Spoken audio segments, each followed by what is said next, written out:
let's turn our focus to Mr. Nallie Bosman, former CEO of ABSA, who joins us on the line. And now, Nallie, thank you so much for making the time to speak to us today. And of course, as we've been saying this morning, that the news does not come as a shock, and yet South Africans and the world globally is still reeling. How have you reacted to the passing of Nelson Mandela?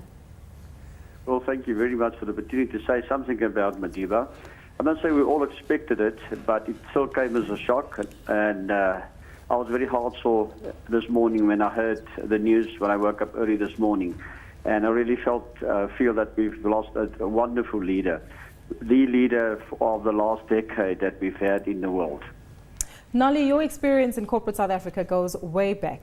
You were the leader of Volkskas. You also headed up Barclays Africa, as well as United Bank. And that was also at a time where politically there was a lot of instability on the South African sphere.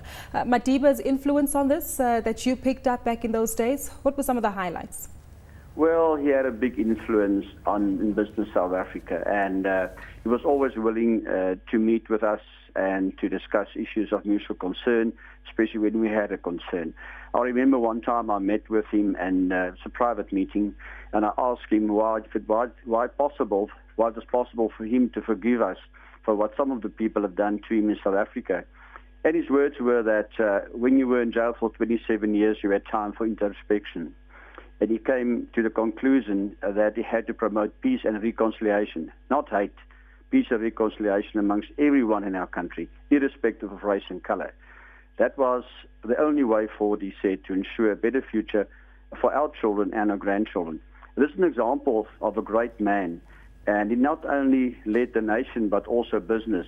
And, you know, he gave us the necessary messages when necessary. For instance, I know many corporates were involved to actually build schools and clinics and assist President Mandela to actually get services delivered to the rural population. Now, remember one time he wasn't satisfied with the media coverage that we got after we opened a school in Eastern Cape.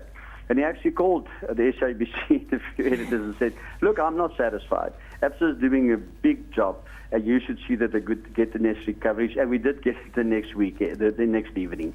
Really, I think he also supported ABSA in the sense that he was very supportive of the merger, first of all. But secondly, he always said to me, you should become a real South African bank, a bank for all the people of South Africa. That's exactly what we try to do. Of course, Nallie, this is Nozipho sitting with Gugu, understanding that you've also had the privilege of having the association with the Nelson Mandela Foundation. As part of that rather historic institution, what is your biggest takeaway in terms of how it came about and the man that was at the helm of its formation? I'm involved in the investment committee of the foundation. So we're looking after the investment of the funds. And Madiba played a very, very important role in meeting with people and raising funds so we could invest it.